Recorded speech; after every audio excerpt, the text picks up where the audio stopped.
Welcome, guys. Welcome to the Radio Toons podcast. How's it going? Ernie? I'm just going pretty good, man. Good week. I'm Steve. I'm Ernie. And so this week a lot of crazy shit has happened as far as I'm concerned. As far as what I think is crazy, I should say.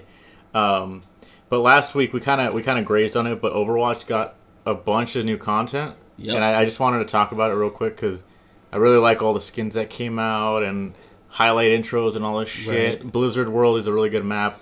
And correct me if I'm wrong, didn't they also release skins for every Overwatch league?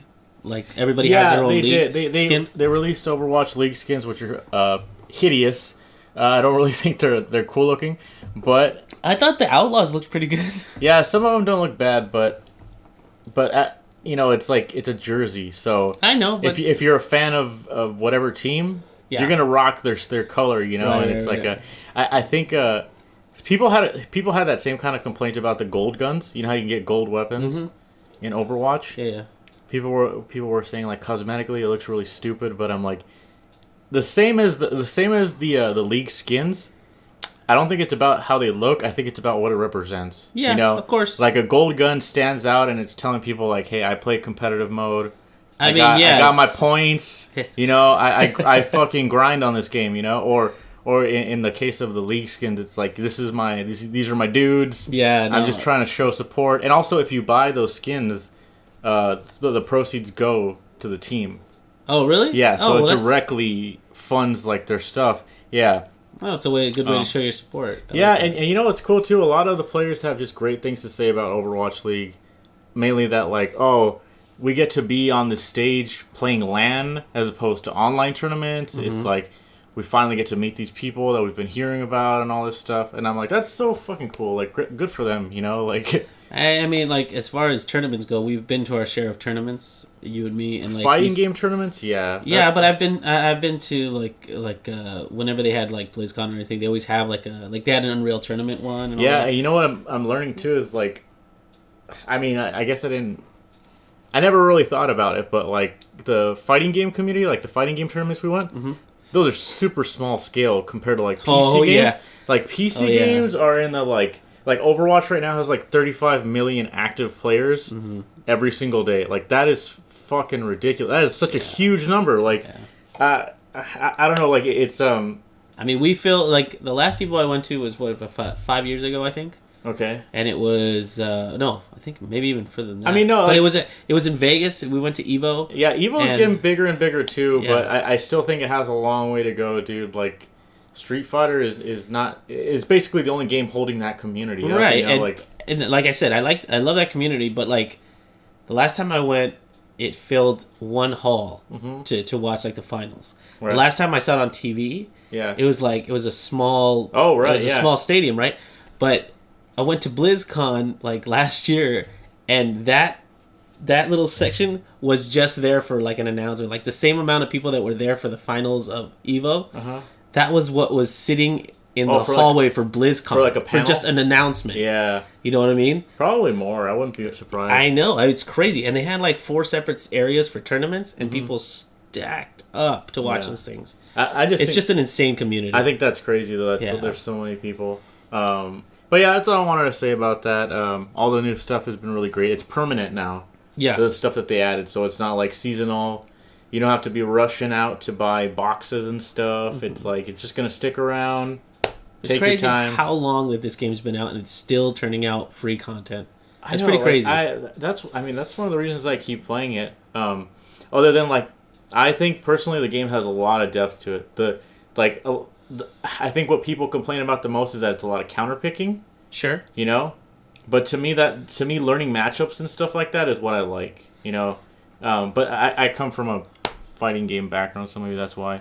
Well, I mean, it's been like that since freaking Counter-Strike. You always had to pick like some guns were better than others depending on how you played. You were essentially playing the same character, but depending on your weapon picks, you were picking different people. I mean, that's the other thing too, is like I've never been into shooters. Yeah. I only play Overwatch because I like the character designs and the abilities. Like the first time I saw Tracer rewind, I was like, I have to play this fucking game. I know you were talking about it for months I've before. never seen anything like that before, you know? And correct me if I'm wrong, isn't this Blizzard's like first-person shooter? This is their first-person shooter.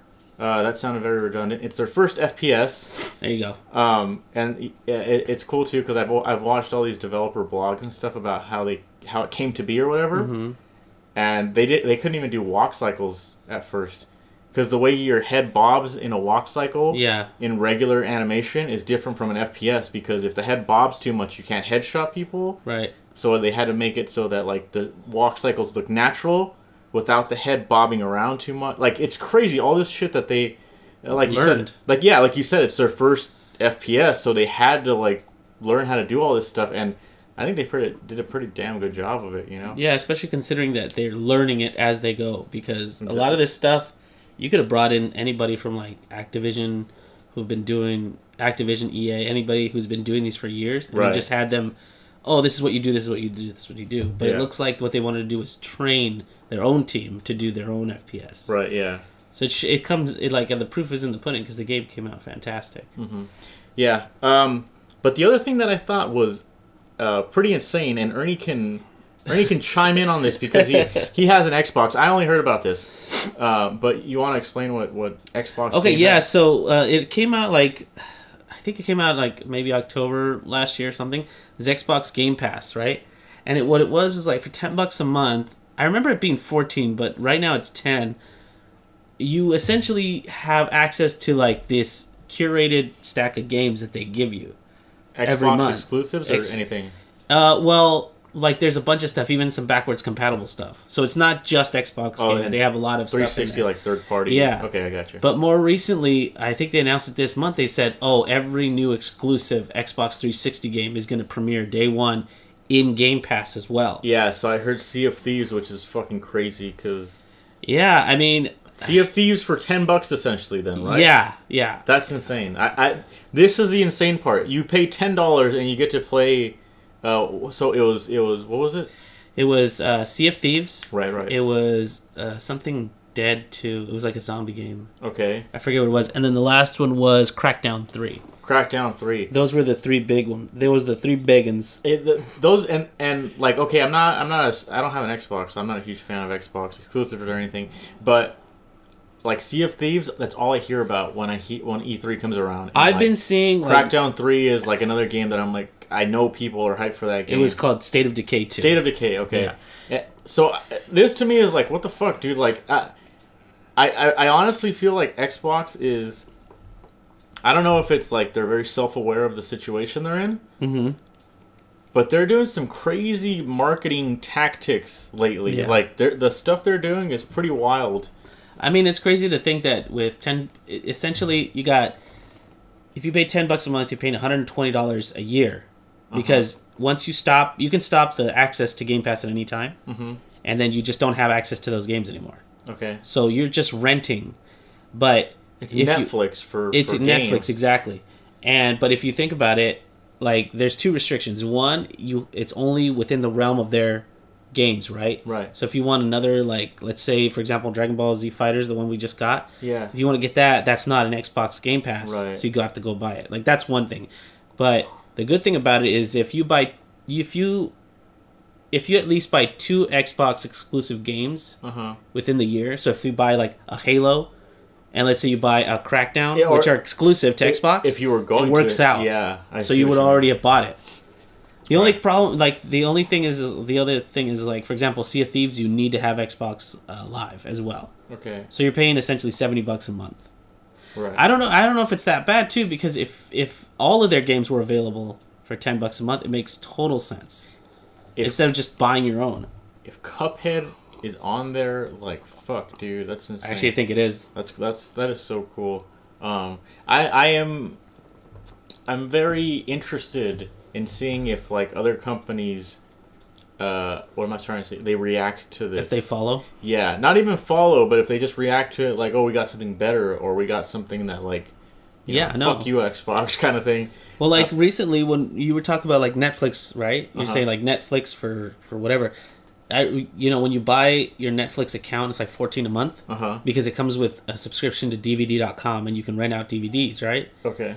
But if you just get the streaming, which is all I want, it's like $8 a month, and I was like, oh, awesome! I'll get Hulu as well. DVD.com. Yeah. What is that? It's a company that they bought that rents out DVDs. Oh, I didn't know that. Yeah. But it's all under the umbrella of Netflix. So when you go to Netflix and you look up, let's say you want to watch Scrubs, it says not available, but you can get it from DVD.com, rent it out. DVD.com. They must have been like right on the fucking. They probably just bought it.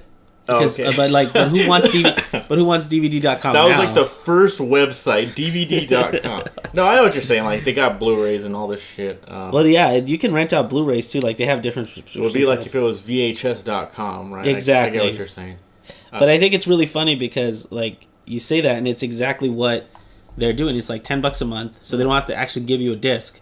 You just download whatever you want, and then as soon as you're done with it all. If that honestly became like the future of games and stuff like that, I think I'd be fine with it, dude. Because even on Switch, I'm buying more digital stuff than I am physical copies because there's not even any reason to have the box anymore. They don't have fucking instruction booklets, and the artwork sometimes is like, okay, for LA Noire specifically, the cover art is cool.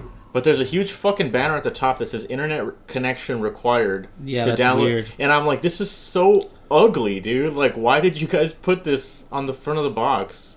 Whatever. Know. I think, like, here's why it turns me off, right? You and I, between us, have a huge collection of vintage video games. Right. Nintendo, all the way up to, like, PlayStation, right? Like, we got games on top of games, and what was cool is you got a physical copy, box art, instruction booklet, and even the cover of it was a piece of artwork, you know, the label that's slapped on. Yeah. Not to mention the physical act of putting the thing in the case and all that stuff. It's great. But, like, nowadays for my Switch, it's a little tiny cart that you throw in there, and it's not even about having a physical copy of it because it's just inconvenient to carry these things around. That's what I'm saying. It's more inconvenient now to have this stuff. Like, I remember, like, putting a disc in my Xbox is like, I'm so spoiled that doing that is like, ugh, I gotta find the disc. Even 3DS, you look at my 3DS, I have like a million games on the SD card. I hardly have like hard copies. Like I think Majora's Mask, I was like, I gotta have a hard copy of that, or like Ocarina or Star Fox. Pretty sure I got the last game I played on the 3DS. I think was Samus Returns. And I'm pretty sure I just bought that digitally. Yeah, I bought it physical. That was another one that I was like, this is fucking history. Because like you can go on Amazon and day one they'll just send you a code and you download it. So let me the only reason you might want to have a hard copy so you can sell it. That is the only reason I can think of. That seems dumb now. It does, and it seems a little bit because when's the last time you bought when's the last time you bought a game off somebody else or went to GameStop and were like, oh, this old game, I love this game? You haven't done it in a while because, for one, you either already have it or it's at a cheaper price on the online store. No, I mean, for certain things like gifts, like if I'm giving my nephew a game, it's a hard copy. I'm not giving him points, or it's a little more personal, I guess. Sure. Whatever. Anyway, we're getting off topic. But you brought up Dragon Ball FighterZ. And I just started playing that. We've been playing mostly the story mode because my nephew really wanted to get it. And to be honest, I was on the fence about it because it looks like I'm watching an episode of Dragon Ball Z. Yeah, that's the whole gimmick, is that it looks like a fucking cartoon. It does. Like, I mean, the effects are great. The animations are like buttery smooth. Like, they look so freaking good, and all the animations are small enough where you don't mind them within the gameplay. You know, I was looking at the game, and the cutscenes did seem like they weren't that smooth. It almost seemed like, do you remember that YouTube video that Nintendo put up that was like an episode of a Star Fox show? Mm-hmm. Where like the frame rate on the 3D models was toned down so it looked like it was animated traditionally. Right. I think that's what they were going for. I think you're right. Because like if it was too smooth, like during the fights... Yeah. It looks really smooth, but during the cutscenes, it looks like there's a slowdown. Yeah, because maybe it's like, they didn't want you to tell that it was like either maybe mocap or like they used like some 3D models. Yeah. I mean, it looks hand animated, to be honest. Probably. Yeah, I was watching you guys play it though, and it does look really great. to be honest, all the combos look the same to me. It didn't No, really it's seem the combo system is pretty standard. It's like X, Y, B, and then A is your projectiles. But the I guess the Do you know what the actual buttons are? Just out of curiosity. It just says X, Y, B to start the combo. So it's like a light punch. You could do high and low, and then Y is like a medium punch, and then B. They all vary for every character. So, Krillin might have a punch. Okay. But Trunks might have like a sword poke. Okay, because I was only asking because so the team that made this was the team that made Guilty Gear and the team that made BlazBlue. Okay. So if you've ever played those games, they don't always have a standard like kind of ABC format. I mean, BlazBlue did have ABCD, but what I'm trying to say is like Guilty Gear had like a slash button, and then it had a punch, and then it had a kick, and then it had like it has different buttons basically. So I was just wondering, in this case, what are the buttons? Because it's obviously not light punch, heavy punch, light kick, heavy kick. No, well, okay, so X and Y vary depending on the input you do directionally. Okay. But B is like a direction, like you can pop them up. Okay.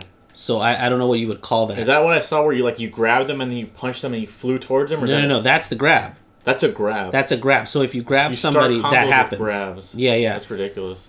But if they push the same button at the same time, you do that punch where you attack each other and then break off. That's what happens when you trade? Or like when you trade, yeah. Okay. When you do, what I mean is like, in Marvel how you had the lift? The launch, yeah. Yeah, the launch, that's what it's like. Okay. But you have to follow up pretty fast. Like, once you do that, each one has like a follow button to do something else. Right. Or you can go in like blasting, bounce them off the wall, and then engage them again. Okay. Like there's a lot of different variances. Like everybody, like I said, everybody feels like they have like a standard combo. Right. Some like in Marvel, how some of the characters kind of share some core like building combos. Yeah, a lot of them was like it was like ABCS and then ABCS in the air. Or exactly. Which is how I was able to play that game at all. But like, so in this game, what it is it's all about building your meter, because everything has to do with that meter. Yeah. You know what I mean? That's what was kind of strange to me. I was like, I've never seen a game where you've had like fucking 8 meters or what's the maximum? 7 meters. That's at least as far as Goku goes, 7. But depending on which character you have, like Goku turning into Super Saiyan 3 and doing that blast that you kept seeing us do, that requires 4 levels, 4 bars, and that's full bars. Okay. Because like he has smaller moves that you can do, like Kamehamehas. You could do like you saw those grabs and the teleports and all that stuff. That all takes like each bar is like 4 bars. So everything takes energy, basically. Everything takes energy. That's kind of cool, I guess. But you build it by punching or by dodging. I would. That sounds very much like I think it's Arc Systems or Sammy Studios, whoever does this game. Because in Guilty Gear, if you walked backwards for too long, you got negative penalty. Oh, really? Yeah. Oh. So their games are very like offense based. They want you to fight each other. They don't want you to like Marvel vs. Capcom, like where you run away and then time out, or like, they don't want you to do that shit. Well, they also have a lot of defensive stuff. Like for example, if a person is just standing back and shooting, you can time your rush to go through it. Oh, that's cool. So you can actually rush, like it'll create like this aura around you, like when you rush, like in Dragon Ball Z where they like take off.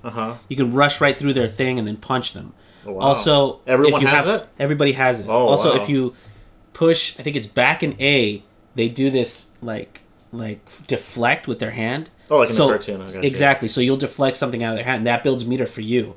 And it obviously took their meter to shoot something at you. Okay. So there's a lot of depth to this game, and me and James were playing like the story mode, and the story mode is very like, let's teach them how to play. So you have to grind through all of these different clones of the Z fighters. I mean, that's where I was kind of like, this game, it looks like it's getting stale because you guys are just fighting the same people. But there's so much to figure out in this game. Like I was just most of the time I was beating them because I wanted to figure out like throwing them up in the air and then bouncing them off the wall and then continuing the combo. I didn't know if that was easier was it better to throw them on the ground and then just pummel them with shots? Which one would build more meter for me faster? Yeah, I get you. And they also have, like, I didn't do it much because I was just trying to figure out these combos, but just like in Marvel, if you tap your assist, they come in and do a move and then they break out. Oh, they have assist. They have assist as well. Wow. Okay. So they have assist, but like all you have to do is instead of you can either tap it to have them do the assist or hold it and they come in with a punch, just like in Marvel. So I haven't figured out like a way to do a tag team or like an all team attack or anything like that. Like I don't know if that's possible. Like DHCs and stuff. Yeah. But again, the game is very intimidating because there's so much to it. Yeah. And I'm still just trying to figure out like that rush through the like some of the clones. While you're doing the story mode, they'll have like a tutorial thing at the top, and so the clone will do this action. So you can do the tutorial move. I got you. Like you know trials, what I mean? Yeah. Yeah. So sometimes I'll start losing because I either can't deflect or I can't shoot right through their thing or I can't pop them up. They always have trouble doing the deflect or counter moves. It's always like either they give you a countdown or the guy will just like he'll just do it timed. He'll just do it timed. Yeah. And so you have to find like the timing within that. It's a super fun. It feels really close to Marvel. But I don't know how to say this. Like. No, I know what you're saying. It's really fast paced. But that's the thing. It's not. The characters feel clunky. They do. Like Marvel characters feel really light and quick. Right. But like I really wanted you to play it because like for example they have an air dash just like in Marvel where you can jump up and then dash forward, dash back, right, and all that stuff. But like the way that I used to watch you play in DMC when you played with Dante, that character felt like he was like light as a feather. Okay, Goku feels like when he jumps, he's jumping like he takes a minute to jump out of his. You know what I mean? I only have a tiny bit of experience, but from what you're describing, it sounds like almost like Third Strike, where if you don't know what you're doing, it's slow. But professional players move very fast, and they make the game look a lot faster than it actually is. I could see you playing this game, and if that's the case, because you could dash like across the screen real fast, and depending on which character you have.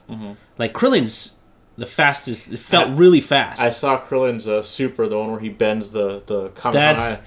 I was like, oh my gosh, I think it was so cool. Yeah, I was like, damn, that actually looks really cool. You know what's crazy too? That move in particular, if it misses, it still goes through the cutscene. Oh, yeah. Because if you're blocking it, right? Like if you're on the other side and you're blocking it, he goes through the motions of bringing the beam back down, even if you're not on it, and it still rains down on you. That's crazy. So you have to keep blocking throughout the thing, but Krillin's animation ends way before that, so you can go in after that move. Oh, okay. I see. And like you see what I mean? And then he has like, for example, his Destructo disc. You can either hold it for a big one, or you can throw a bunch of little ones. Nice. Depending on your power level, so you can actually use more of your bar for his. Like Krillin.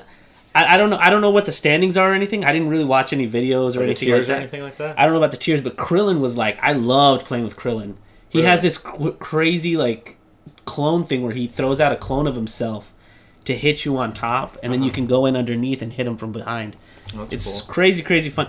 Game is really fun to play. The depth of it, I haven't even begun to kind of explore how it is. Who's your favorite character then, Krillin? Or who's your favorite Dragon Ball character in general? Dragon Ball character in general would be Vegeta. I remember when we were little, you loved Vegeta. I love Vegeta because he has such a tragic story. He's like all his life he's been built up to be he's always been told he's the best. Yeah, he's always been told you're royalty. You're this, you're that. And then he gets sent to take care of somebody who's like not even. He was banished from their planet. Not on the map. Not even on the map. Right. And yet he can do things that you can't. And he's always like second best to Goku, who doesn't care. Yeah, it feels like he's not trying. It's so frustrating. Yeah, I know what you're saying. And like it's a tragic story. I don't know why I love it. I love that. He reminds me of like Zuko from Avatar, or like just that tragic hero who's always trying to reclaim his birthright kind of thing. I love that. Yeah, I know what you're saying. What about you? I mean, like, by the way, this story or whatever takes place after they've all retired. So like Krillin has his hair in the very beginning, and then he shaves it off. Oh, wow. Puts on the gi again. Yeah. My favorite has always been Trunks. Mainly because he has a sword, and I always thought like, why does somebody that shoots beams like have a sword? How does that make it? But I don't know. When I was a kid, I just thought his hair was purple hair. He has cool hair.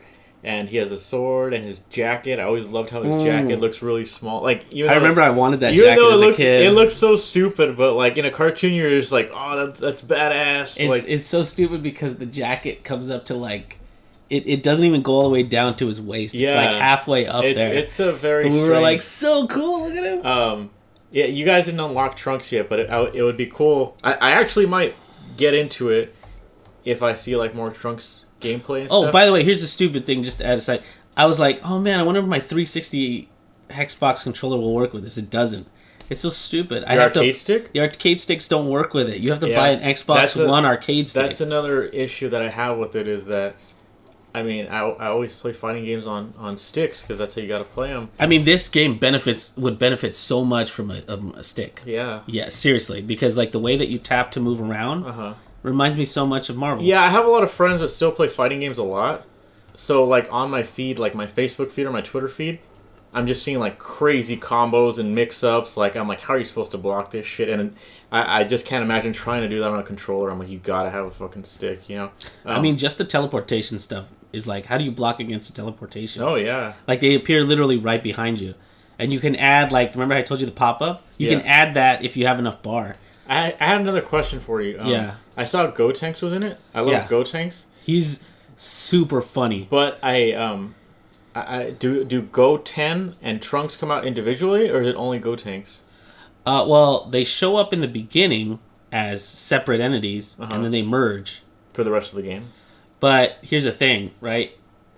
I have a feeling there's more characters, or they're going to add more because they specifically say like Super Saiyan Goku, and then they say Goku or Gohan adult. You haven't unlocked all of them. I haven't gotten everybody because there's just like Sonic Adventure 2. There's the good side and then there's the bad side. Oh, okay. So you got to go through and do that part. So once you get all the Chaos Emeralds, you get the last in the middle. Exactly. The last story. And I think this game is gonna be like, it's inevitable. Like all these games now are like, ooh, season 1 DLC or season 2 DLC, blah blah blah. So there's a lot of room to add more characters here, obviously. So I have a feeling that they're gonna add just a slew of characters. They're gonna have a game pass, and you're gonna have to collect all.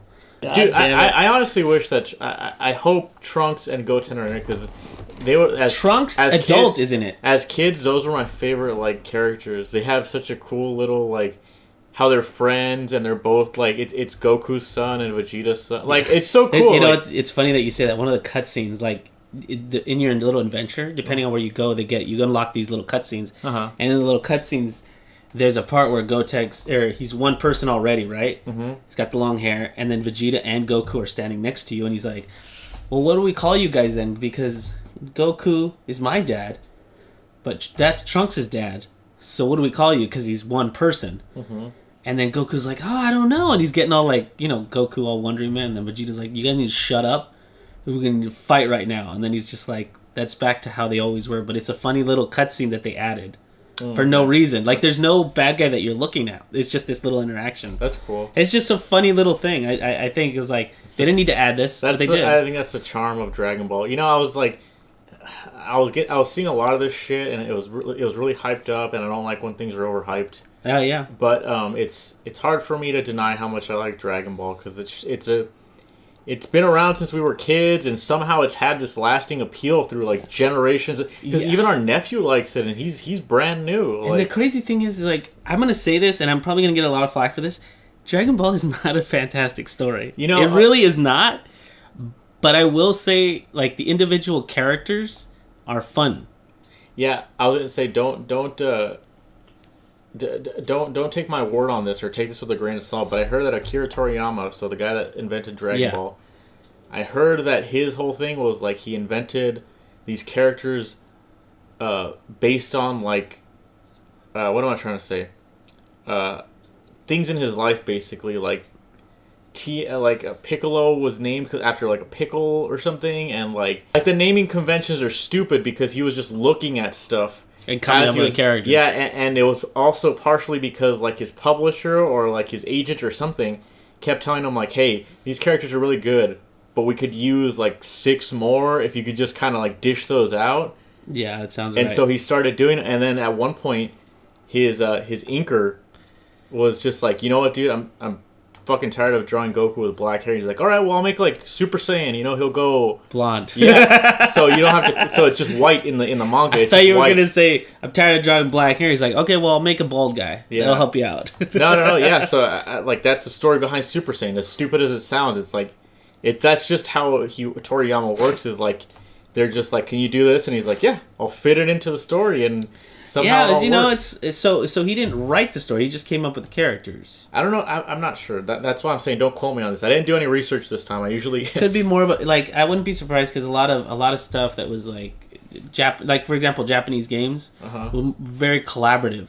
So there's a lot of people putting things into different stories. Like the original, like Super Mario, all those things, they were all collaborative efforts. So it's not like one person came up with everything. Yeah. So I wouldn't be surprised if he was like. He was the character designer, and then he just had him shelling him out. Just a side note, too. Completely unrelated. You said, like, Mario is, like, a collaborative effort. Uh-huh.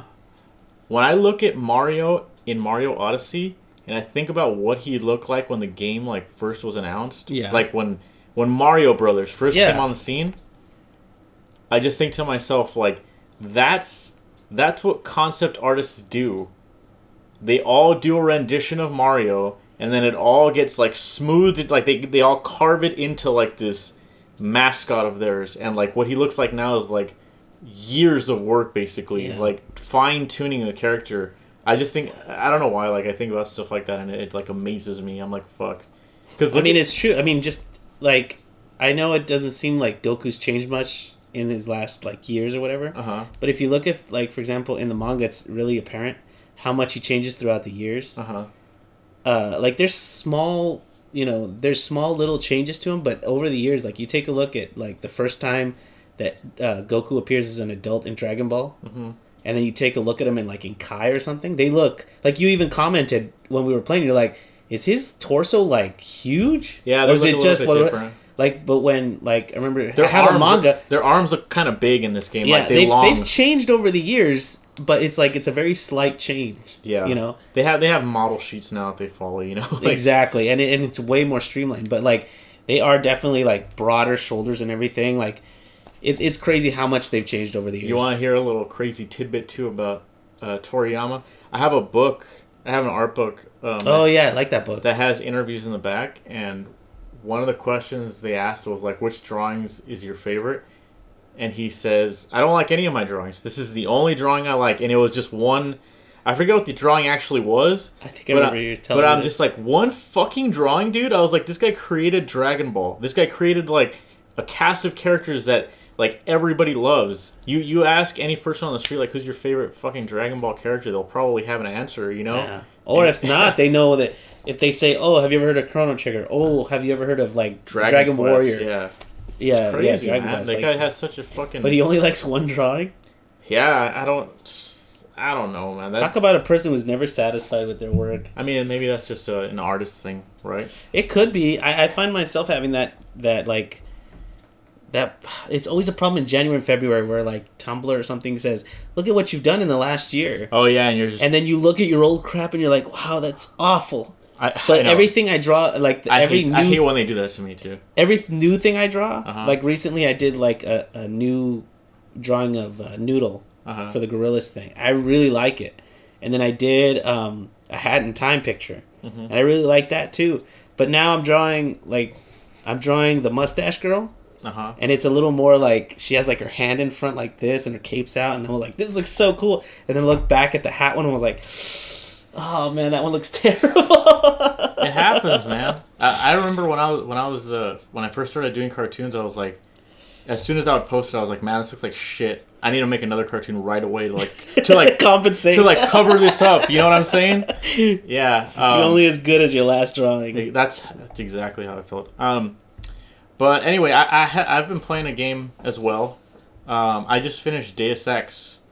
Oh right, we had this little mix-up on this a lot, podcast a while back. Which was what? Oh, I thought you were talking about Human Revolution. Oh yeah, this is Mankind Divided. Yeah. So I think by the time this goes up, it should still be on PlayStation Store for free if you have PlayStation Plus. Oh, it's PlayStation Plus? Yeah. What is it called now? PlayStation Plus? Okay. Yeah.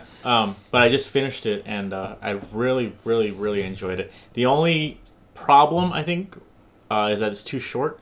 But I always, really? Yeah, but I always feel like that's kind of a compliment if you say something's too short. You know, it's like they left you wanting more. I guess that could be true. Yeah. But it is really strange. It's a strange change from the one before it because it doesn't have bosses. Oh, no? Yeah, there's only one boss, and it's at the very end. And the boss in general, like... So what do you spend your time doing then? Like going around and hacking stuff. It's such a fucking cool... Like, I love exploring in that game. You have so many different ways to do, like, every single mission in that game. I know it's like a generic thing to say, but like every playthrough is different. It really is. Just because of what you can power up, you know, what kind of abilities you can use to kind of like, you know, cheese your way through something or...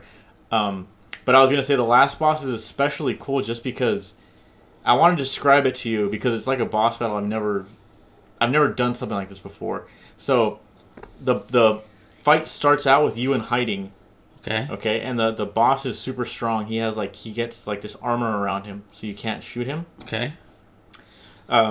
So during the fight, you have to sneak around and take out like his sentry turrets because he has sentry turrets. So you have to go behind him and like hack him, or he'll have like frag lasers that'll aim at you and shoot you if they spot you. Wow. Okay. You have to find the computer that controls them and hack them, and then there's like little vents you have to go through, and you have to. It's just so cool because it's not really like a traditional fight.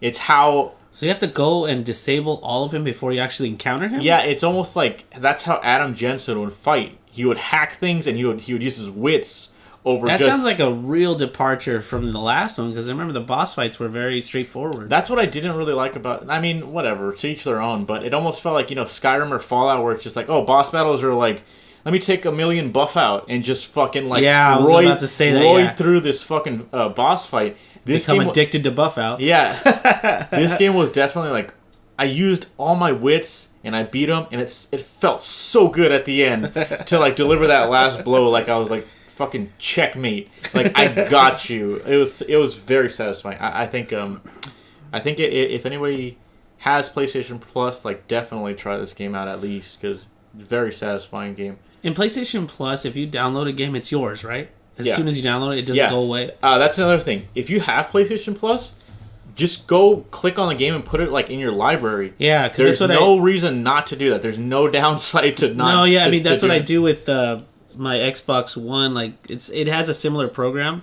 so every month I just go and download the 2 games, and I don't even play them. Yeah, like remember that one time I just started playing Gone Home. Yeah, the only reason I played it was because I was like, it's free. It's free. It was free. It was downloaded. And like every review was like, it'll take you 2 hours to finish it. Yeah. So I was like, oh, I'll play this for 2 hours. And not just for your sake.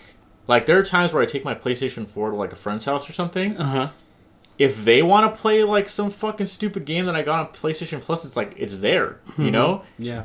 Like if my one of my baby nephews wants to play Kung Fu Panda 3, it was there. I got it one. You know, like it's just there's no Kung Fu Panda. Yeah, there's no downside to just downloading the game and putting it in your library. Yeah. Well, that sounds pretty awesome. And this is a PlayStation exclusive game? No. It's on both. I'm pretty sure. Oh, okay. But I also watched a movie. Oh, jeez. What are you saying? Oh, jeez for? I know what you're gonna say. I watched Boss Baby. I think. Let me tell you what I think about DreamWorks in general. Okay. Okay. I think when DreamWorks has good source material, they do really good jobs with their movies. So Captain Underpants was a book. Okay. Okay. Boss Baby was also a book, and they were just basically what am I trying to say? They have like their art directors, their animators, their character designers are awesome. Yep. But they just need to have that story first because things like Turbo, or like they did Kung Fu Panda. Oh yeah. I mean, they have movies that become franchises and stuff, but Kung Fu Panda is one I don't really particularly care about. The humor in Boss Baby is so like on my level for some reason. I don't know what it is about it. Like they have some jokes that are they're pretty crass. I don't know what it is about it. I thought the humor was super charming. I loved it. It's so funny because I know it's Alec Baldwin as the baby, right? Right. And you can totally hear his voice through being Alec Baldwin. But the thing is, like, when I was watching the humor, I was like, how come you guys like this? Like, my wife liked it too. She was just like, I love this. It's so good. I was like, how come you like this, but you don't like something like 30 Rock? Because the frequency and the like the crassness of the jokes is right there. I think it's because they're kids, dude. Do you think that's what it is? It's just a little more obvious. If I'm watching a kid's movie, I put my mind into like a kid's state. You know, I'm not watching this as like an adult saying like, ugh, like what is that a fart poopy joke?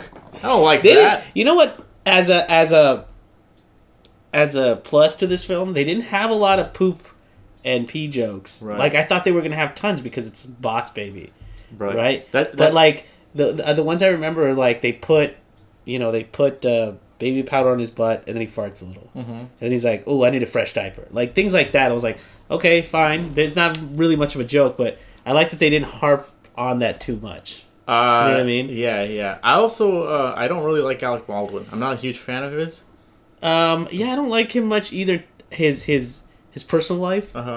I enjoyed him very much on 30 Rock. Well, I was gonna say I really like this movie. His voice coming out of that baby was ridiculous. Like, that's essentially his character in 30 Rock. Yeah, that's why I'm like, this is all it is 30 Rock like for babies, like a man child is what you're saying. Yeah, exactly. Yeah, I don't know though. Like the snappy animations that the Boss Baby has. Yeah. Like as he's moving around and stuff, it's a super charming movie, and also the main kid is named I think his name is Tim Templeton. Yeah.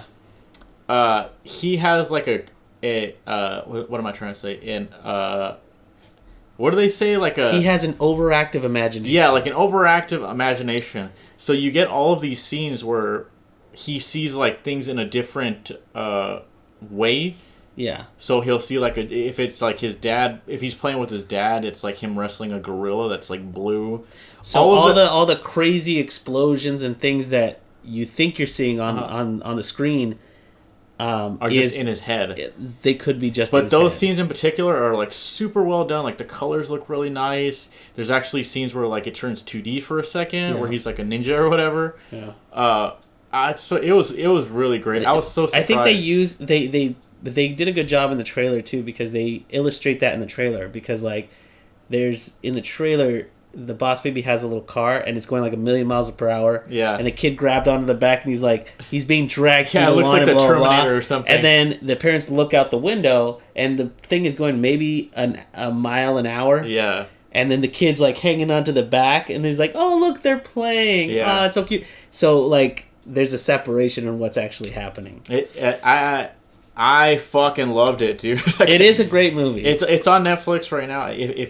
It's not, and here's the great thing is like Pixar movies are fantastic. They're such beautiful stories, but this is like that comedy you throw on when you just want to laugh, right? It is fun. I think like I saw Coco this last year, and I thought Coco was really good, but it didn't make me like cry, and I wasn't like laughing.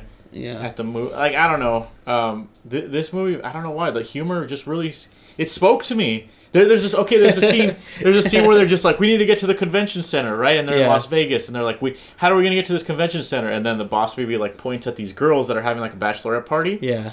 And then he's like, let's do it. And then he puts Boss Baby like in a blanket, right? And he puts dirt on his face, and he's like, can you help me? My baby brother, he's really sick. And they're like, where do you live? And he's like, the convention center. And then they just drop him off at the convention center. I'm like, that is so great. Like, I don't know. I guess it's just so wacky, you know?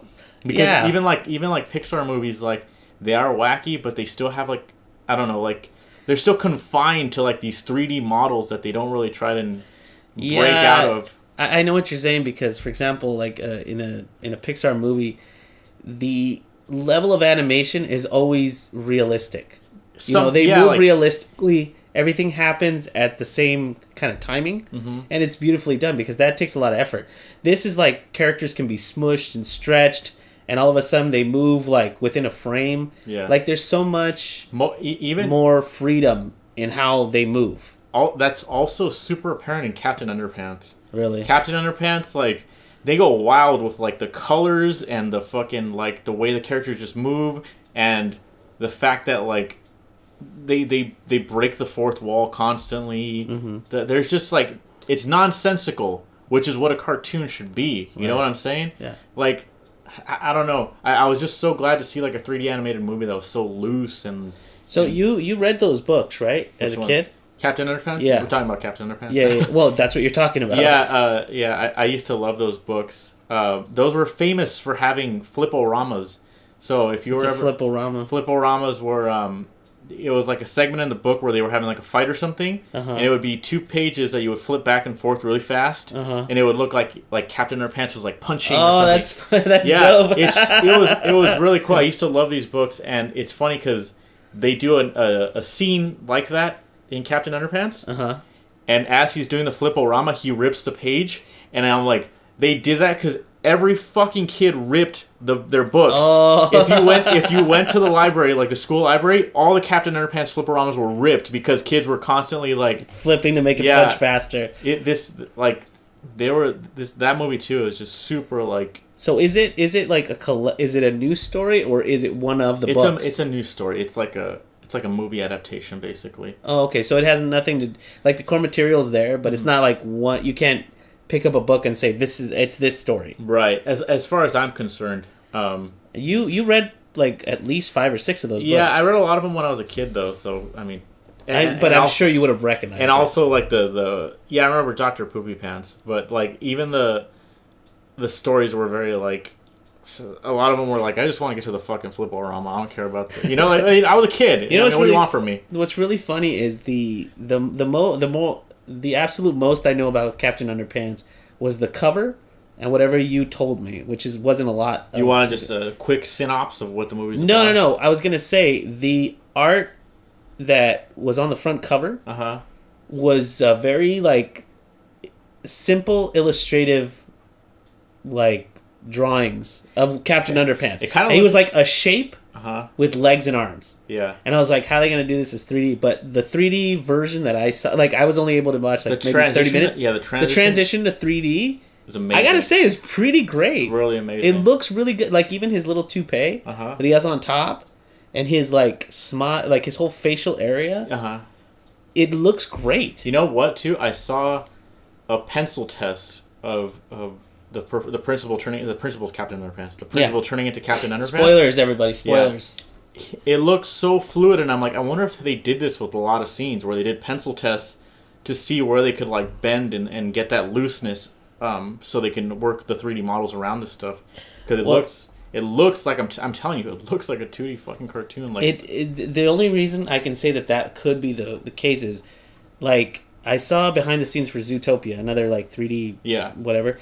And what they used to do is they would block out the animation in 3D, and then they would have artists they would bring the scenes into Photoshop, and the artists would be like, no, this needs more bend. Like if you were going to animate this, and then they animate it in 2D. That's cool. And then they had the 3D models match it. That's cool. So that the animation seemed way more fluid and everything. Yeah. So if they're doing pencil tests, which means that they were really trying to get the elasticity of a 2D drawing into a 3D model, also, which is hard to do. Yeah. Also, Ed Helms is Captain Underpants. You told me that, and I was listening to that guy. I was like, who the hell is it? I couldn't tell. You can't tell, which I love. I told you this before.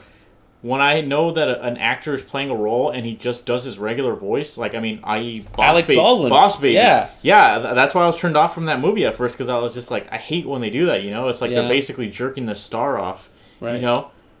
Ed Helms, you cannot tell it's him, and I love that. Who plays the 2 kids? I know one of them is... Thomas Middleditch. Thomas Middleditch is the kid? Yeah. Oh, okay. Because the other one is Kevin Hart, and right? the other one's Kevin Hart. And you honestly can't really tell... mostly because I haven't watched a lot of Kevin Hart movies. But that's the thing. I just watched Jumanji.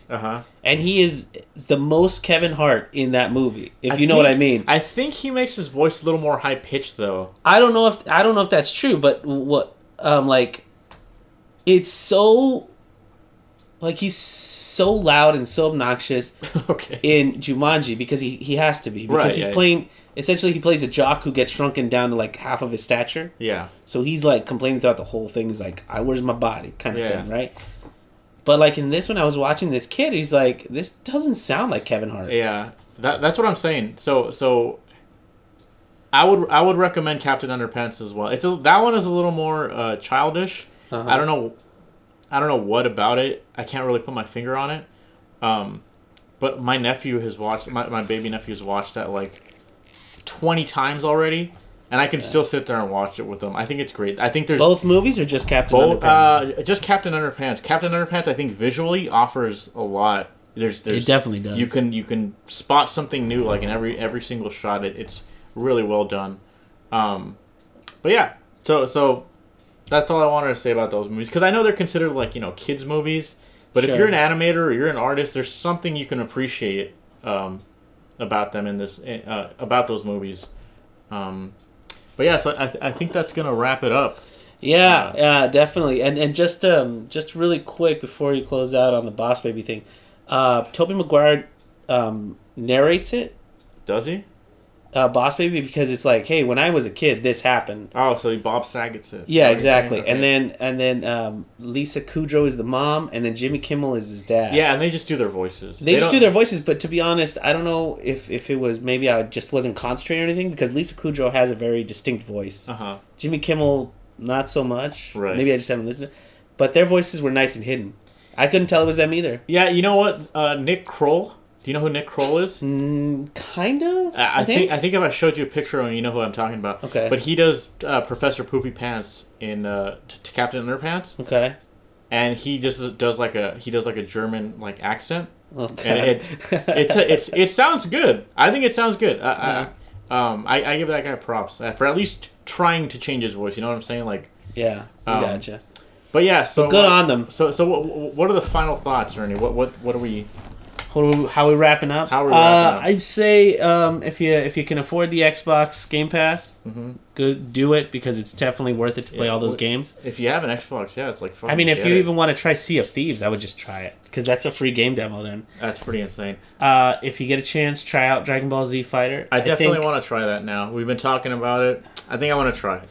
And then for as far as Boss Baby and Captain Underpants, definitely watch those. Yeah, I would say watch both of those. If you have nothing to do, if you're just trying to relax, you want to slap on a movie that's gonna make you laugh, Boss Baby or Captain Underpants. I think they won't disappoint. No, yeah, and they're colorful. They're awesome. If you have kids, they'll love them. And Boss Baby, like, that legitimately made me tear up at the end. Yeah. I was actually like, fuck, like.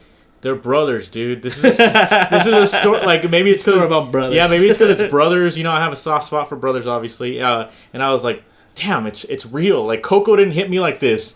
Coco was like, whatever, Mexicans. I'm Mexican. I see enough of this shit. You know what I'm saying? Yeah. Like, I don't know. But yeah, all right. That does it for this week, guys. See you next week. See you next week, guys.